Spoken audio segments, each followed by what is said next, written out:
नमस्कार, राज्यसभा टीवी के खास कार्यक्रम आरएस टीवी विशेष में आपका स्वागत है। मैं हूं दीपक डोभाल। विशेष में आज बात होगी क्षेत्रीय ग्रामीण बैंक संशोधन विधेयक 2014 की। 28 अप्रैल को राज्यसभा से मंजूरी मिलते ही यह बिल संसद से पारित हो चुका है।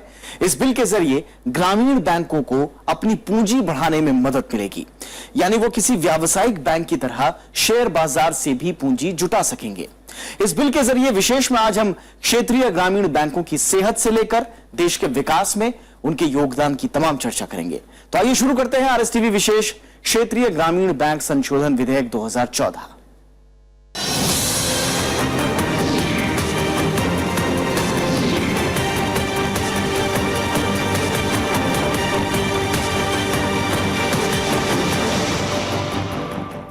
तो क्षेत्रीय ग्रामीण बैंक संशोधन विधेयक 2014 को 28 अप्रैल को राज्यसभा से मंजूरी मिल गई है। सदन में बहस के दौरान कई सांसदों ने अहम सुझाव दिए। चर्चा के जवाब में वित्त राज्य मंत्री जयंत सिन्हा ने माना कि इस विधेयक के जरिए क्षेत्रीय ग्रामीण बैंकों को पूंजी बाजार में पैसे बढ़ाने के मौके मिलेंगे। आपको बताएं कि बीते दिसंबर में लोकसभा से यह बिल पहले ही पारित हो चुका है। जी, ये भी हो सकता है कि कोई प्राइवेट प्लेयर्स भी आए, परंतु उसके लिए भी बहुत सारे सेफगार्ड्स हैं। पहली बात तो ये है कि हम लोग कह रहे हैं कि किसी भी हालत में 51% से हम लोगों की शेयर होल्डिंग स्पॉन्सर बैंक और केंद्र सरकार से नीचे नहीं गिरेगी। तो 51% तो हम कंट्रोल रख ही रहे हैं। साथ साथ अगर जो भी कुछ हम करेंगे वो हम स्टेट गवर्नमेंट्स के साथ राज्य सरकारों के कंसल्टेशन में करेंगे। आपसे बातचीत होगी, आपसे चर्चा होगी। उस कंसल्टेशन के बाद अगर हम समझते हैं कि ये कैपिटल अगर प्राइवेट सेक्टर से आ रहा है। क्षेत्रीय ग्रामीण बैंक संशोधन विधेयक 2014 पर राज्यसभा में दिलचस्प चर्चा हुई। सांसदों ने कई तरह के सवाल उठाए और देहात में बैंकिंग प्रणाली को लेकर चिंता जाहिर की।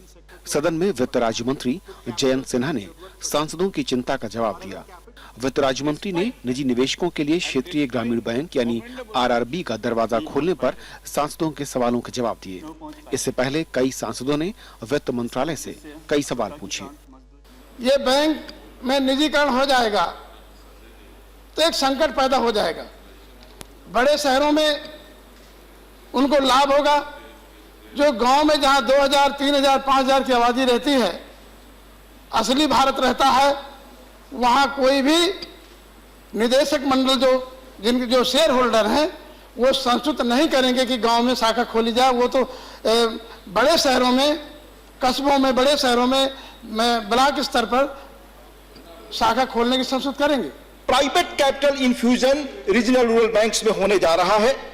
तो रीजनल रूरल बैंक्स जिन मकसद से बने थे, मामूली छोटे किसानों, सीमांत किसानों, कृषि मजदूरों, दस्तकारों, मामूली उद्यमियों को ऋण देने के लिए, तो जहां पर प्राइवेट कैपिटल इन्फ्यूजन होगा या जो प्राइवेटाइजेशन की ओर संस्था बढ़ेगी, क्या उससे यह मकसद पूरा हो पाएगा?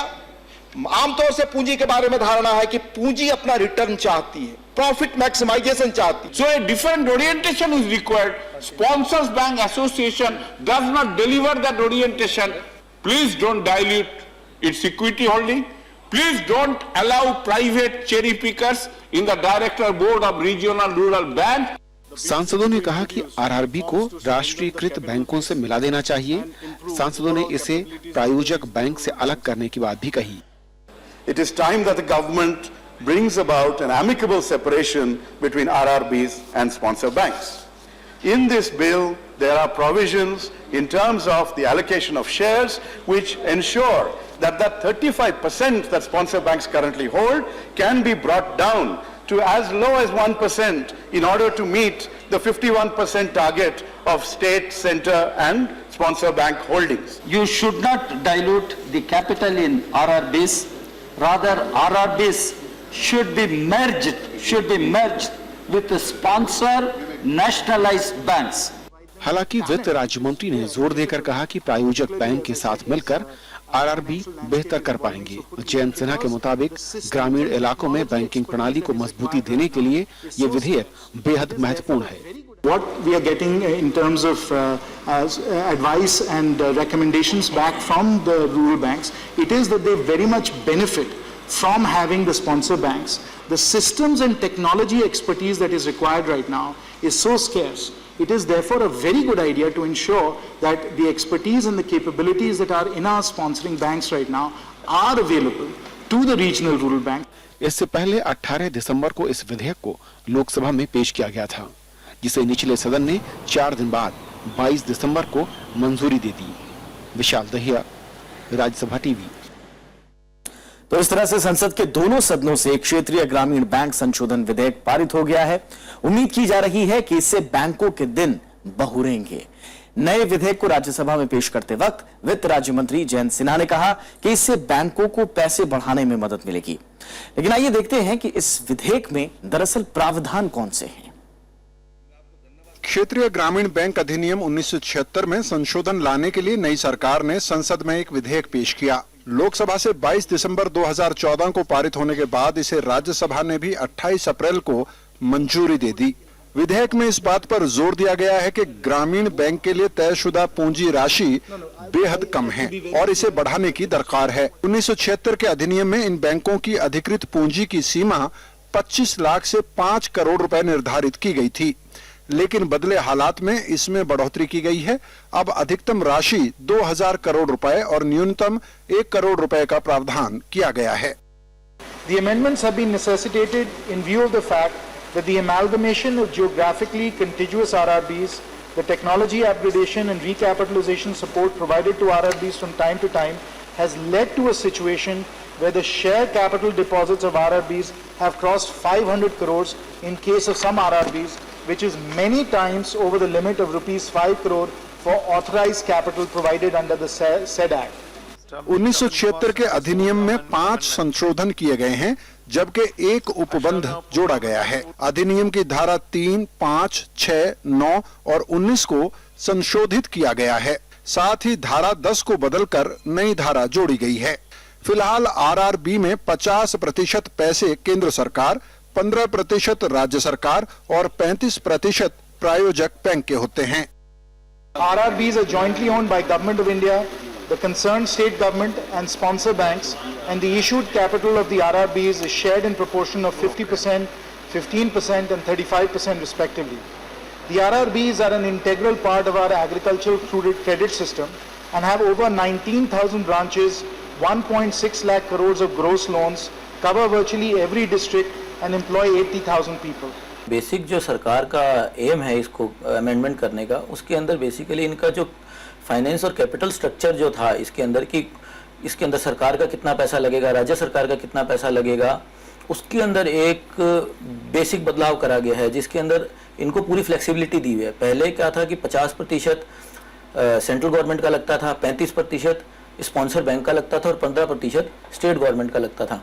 अब उन्होंने ये कह दिया है कि इसके अंदर फ्लेक्सिबिलिटी दी जाएगी, पर किसी भी सूरत में जो बैंक का और सरकार का हिस्सा मिला के 51% से कम नहीं होगा। विधेयक के मुताबिक केंद्र सरकार के पास ये अधिकार होगा कि वो ग्रामीण बैंक में शेयर होल्डिंग को बदल सके। केंद्र सरकार चाहे तो अपनी, राज्य सरकार की या फिर प्रायोजक बैंक की हिस्सेदारी को कम या ज्यादा कर सकती है। विधेयक के मुताबिक एक ग्रामीण बैंक का निदेशक दूसरे बैंक का निदेशक नहीं हो सकता। बोर्ड ऑफ डायरेक्टर्स चुनने का अधिकार केंद्र सरकार, नाबार्ड, स्पॉन्सर बैंक और रिजर्व बैंक के पास होगा। विधेयक के मुताबिक अध्यक्ष और निदेशक का कार्यकाल 2 साल का होगा। आरआरबीज में जो बोर्ड ऑफ डायरेक्टर्स हैं, उनकी रिस्पॉन्सिबिलिटी को काफी क्लियरली दर्शाया गया है कि कौन रिस्पॉन्सिबल है एक रीजनल रूरल बैंक चलाने के लिए। हर रीजनल रूरल बैंक एक स्पॉन्सर बैंक होंगे और वो स्पॉन्सर बैंक होंगे कोई ना कोई शेड्यूल्ड कमर्शियल बैंक। ये शेड्यूल्ड कमर्शियल बैंक्स ही इन बैंक्स को चलाएंगे, यानी कि एक तरफ से देखा जाए तो ये रीजनल रूरल बैंक्स हर एक तरह से सब्सिडरी रहेंगे एक कमर्शियल बैंक के। तो कमर्शियल बैंक अपनी जो रेपुटेशनल जो बात है उसको इन बैंक में लाएंगे। In view of the proposed provisions for raising private capital by RRBs by sources other than the central government, the state government and the sponsor bank, provisions have also been made for shareholders to elect directors, a person not to be a director on the board of more than one RRB, and an appointment of an officer of the central government on the board of the RRB if considered necessary. सरकार को उम्मीद है कि इस विधेयक के बाद ग्रामीण इलाकों में बैंकिंग सुविधा को विस्तार देने में मदद मिलेगी। आने वाले समय में फाइनेंशियल इंक्लूजन का जो टारगेट है लास्ट माइल पर्सन का, हमारे इवन जो बीपीएल भाई बहन है गांव में, उनको ये एक बैंकिंग के सिस्टम के साथ कनेक्ट करें, उनको जोड़ें, ये टारगेट मैं पूरा करता हुआ इनको देखना चाहूंगा। देहात में वित्तीय समायोजन के लिए केंद्र सरकार ने फिलहाल कई योजनाएं शुरू की हैं। मुद्रा बैंक की हाल ही में शुरुआत हुई है। जानकारों का मानना है कि क्षेत्रीय ग्रामीण बैंक संशोधन विधेयक 2014 के जरिए देहातों में बैंकों का नेटवर्क ज्यादा मजबूत होगा। विपिन चौहान के साथ मोहम्मद फातेह टीपू, राज्यसभा टीवी। और क्षेत्रीय ग्रामीण बैंक की स्थापना के बाद से ही इसमें सुधार की बात भी शुरू हो गई थी। देहातों में व्यापक पहुंच के लिए कई बार कोशिश हुई। हाल ही में संसद ने क्षेत्रीय ग्रामीण बैंक संशोधन विधेयक, जिसकी हम बात कर रहे हैं, उसे मंजूरी दी है। लेकिन इस ताजा कोशिश से पहले भी कई अहम कदम उठाए गए हैं। 1975 में जब नरसिम्हन कार्यसमूह ने ग्रामीण बैंक खोलने की बात कही तो इसका हाथों हाथ स्वागत हुआ। संसद ने इसके लिए विधेयक पास कर कानून बनाया। लेकिन भारत में ग्रामीण और खेती पर टिके लोगों की बड़ी तादाद को देखते हुए इसमें सुधार की बात उसी वक्त शुरू हो गई। 6 ग्रामीण बैंकों की 17 शाखा देश के 12 जिलों में खोली गईं और 1991 आते आते इसमें काफी इजाफा हुआ। उस वक्त 196 ग्रामीण बैंकों की 14,446 शाखाएं खुल गईं। बाद में बैंकों की संख्या में कमी लाई गई। अब जिलों की संख्या तो बढ़ा दी गई है, लेकिन बैंकों की संख्या घटा दी गई है। लक्ष्य ये है कि कम बैंकों पर ज्यादा ध्यान देकर इसे मजबूत किया जाए। ग्रामीण बैंकों में सुधार की प्रक्रिया मोटे तौर पर 3 चरणों में शुरू हुई। 1993 से 2000 के बीच पहले चरण का सुधार हुआ, फिर सन 2004 से 10 के बीच दूसरे चरण का और सन 2010 के बाद तीसरा यानी मौजूदा चरण अभी प्रगति पर है। रीजनल रूरल बैंक्स के बारे में बहुत सालों से भारत सरकार कई सारे कदम लिए हैं। ये सारे कदम एक तरफ तो अच्छे हैं, लेकिन इसके प्रॉब्लम ये है कि ये सारे जो बैंक्स हैं, इनकी जो जिस मंशा से इनको तैयार किया गया था वो काफी हद तक फुलफिल नहीं हुआ है। आर्थिक सुधार लागू होने के बाद 1993 में सरकार ने नरसिम्हन समिति की रिपोर्ट पर आगे बढ़ने का फैसला किया। बैंक शाखा बढ़ाने, नॉन फंड बिजनेस को बेहतर करने और पूंजी की व्यवस्था दुरुस्त करने पर जोर दिया गया। 1995 में इसमें निवेश के तौर तरीके बदले गए। 1996 में निवेश को और उदार किया गया। 20वीं सदी के खत्म होते होते म्यूचुअल फंड सहित कई अहम चीजों में बदलाव किए गए। नरसिम्हन कमेटी या चक्रवर्ती कमेटी के अगर जो मेन सजेशंस जो थे, वो उनमें से यही मेन चीज था कि रीजनल रूरल बैंक्स को बैंकिंग क्षेत्र के अंदर लाया जाए। स्टेट गवर्नमेंट के अंदर कुछ रखा जाएगा, कुछ सेंट्रल गवर्नमेंट के अंदर रखा जाएगा। ये जो एक डाइकोटमी है, इस डाइकोटमी को खत्म करने की बात दोनों कमेटी ने किए थे। तो इस कैपिटलाइजेशन की बात थी कि किस हद तक वो लोन दे सकते हैं, यानी कि एक रीजनल रूरल बैंक किस हद तक लोन दे सकते हैं, वो डिपेंड करता है उसके टियर 1 कैपिटल या टियर 2 कैपिटल में कौन सब्सक्राइब करेगा। 2004 में फिर शुरू हुआ सुधार का दूसरा चरण। इसमें ग्रामीण बैंकों को मिलाने की प्रक्रिया तेज हुई।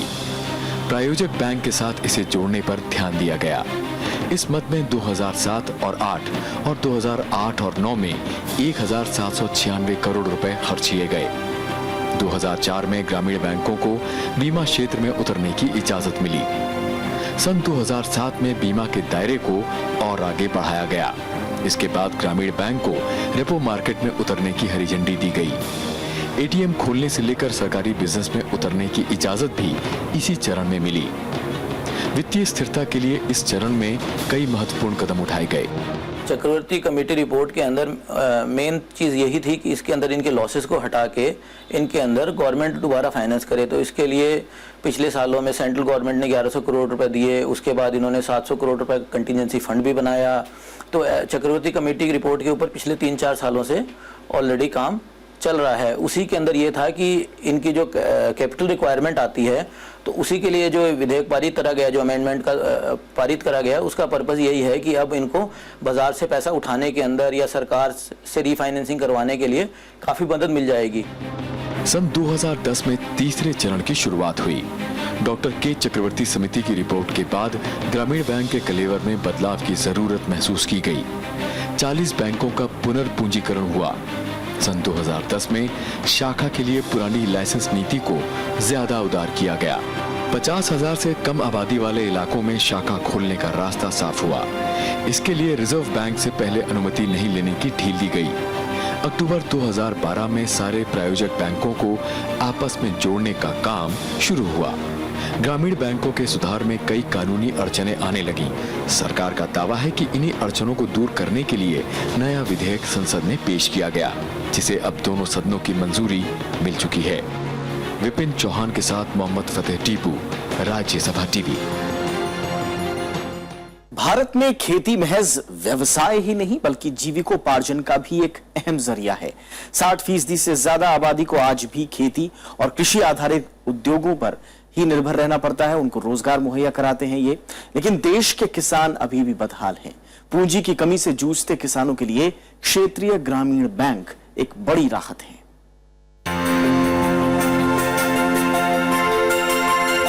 देश की 52% आबादी सीधे तौर पर खेती पर निर्भर है। इसके अलावा अप्रत्यक्ष रूप से खेती अर्थव्यवस्था में अहम योगदान करती है, लेकिन किसानों की परेशानियां कुछ कम नहीं हैं। खेती में मुनाफा दिन ब दिन घट रहा है।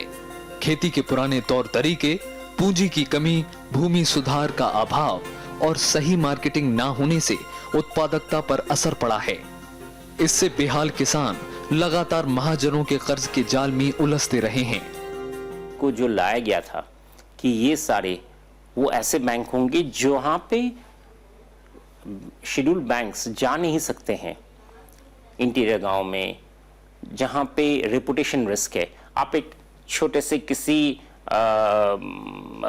दिन मजदूरी करने वाला आदमी को लोन दे रहे हैं, लेकिन उस आदमी को लोन सर्विस करने का एबिलिटी है या नहीं, उसको बैंकिंग के जो सिस्टम्स हैं कुछ हद तक उसको उसमें समझदारी है या नहीं, ये चीज़ को समझना शेड्यूल बैंक्स के लिए काफ़ी मुश्किल है, क्योंकि उनके जो नेटवर्क है वो उस तरह के नहीं है जो इन इलाकों में डिटेल में लोगों के साथ फेमिलियरिटी बढ़ा सके।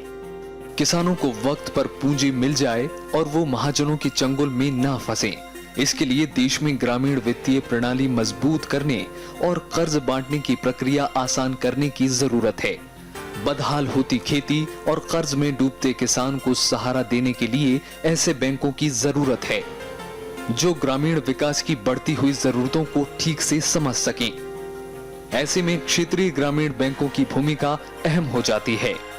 कमर्शियल बैंक रूरल एरिया में खुलता है, उसे बहुत प्रॉफिटेबल अकाउंट्स मिलने की पॉसिबिलिटी कम हो जाती है। ऐसे अकाउंट्स ज़्यादा मिलते हैं जहां सर्विसिंग एस्पेक्ट या सोशल एस्पेक्ट ज़्यादा इंपॉर्टेंट हो जाता है।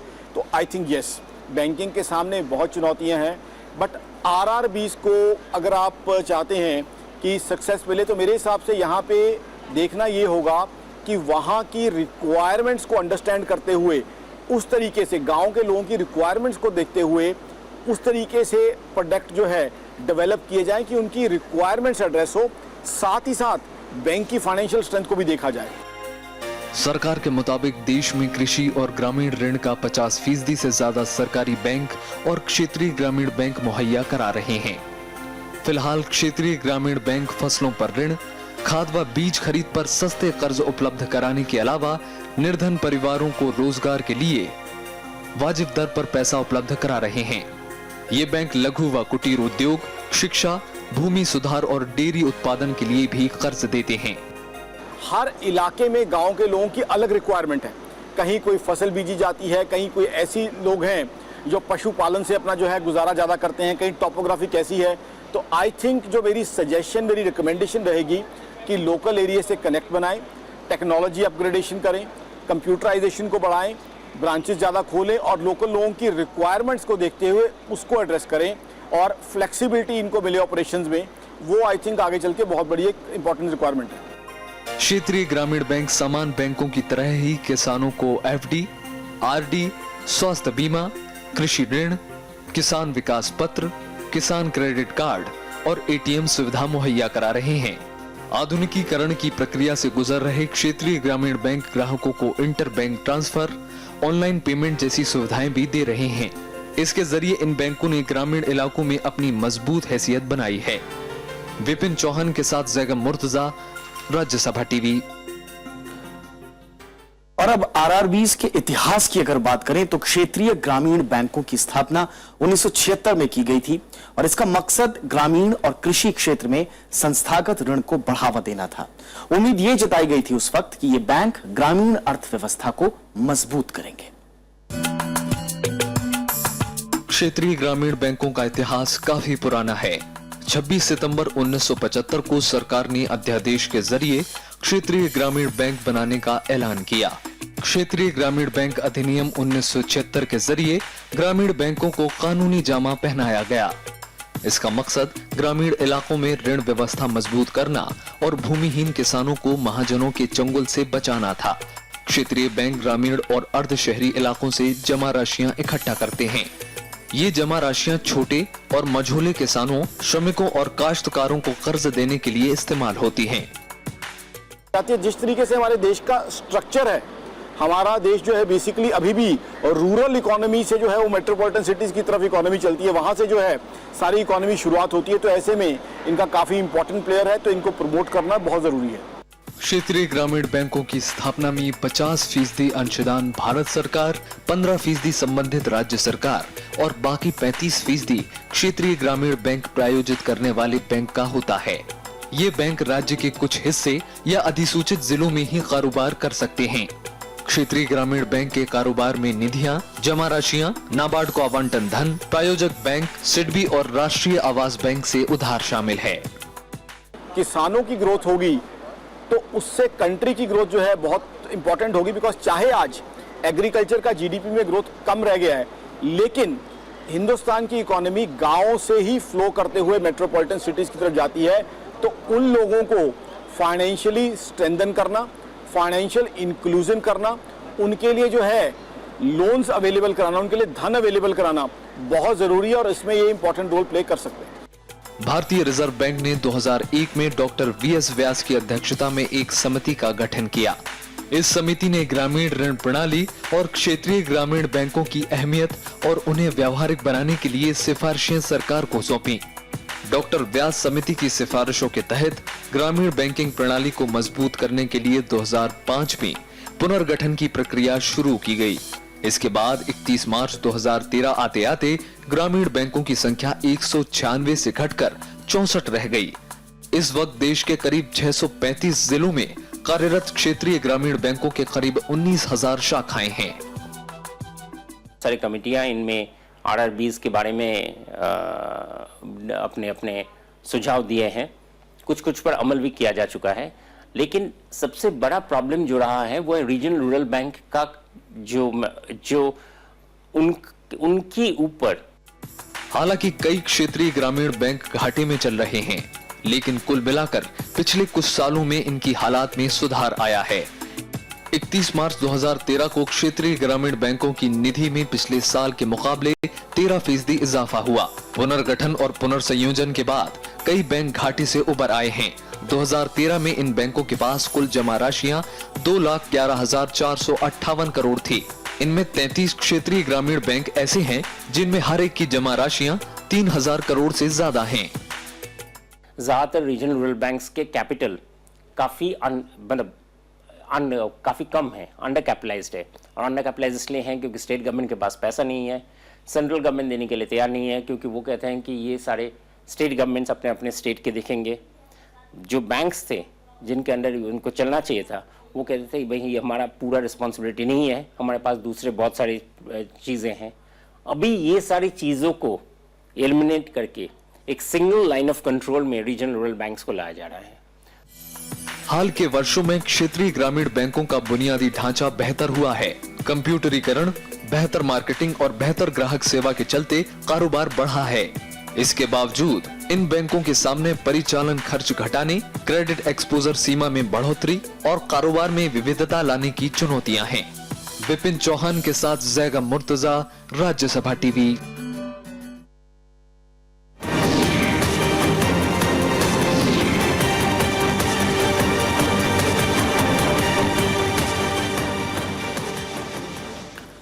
तो देश विदेश के मुद्दों पर राज्यसभा टीवी की विशेष पेशकश जारी रहेगी। हम आपको आगे भी दिखाते रहेंगे आम आदमी से लेकर अंतर्राष्ट्रीय राजनीति को प्रभावित करने वाले तमाम मुद्दों पर विशेष।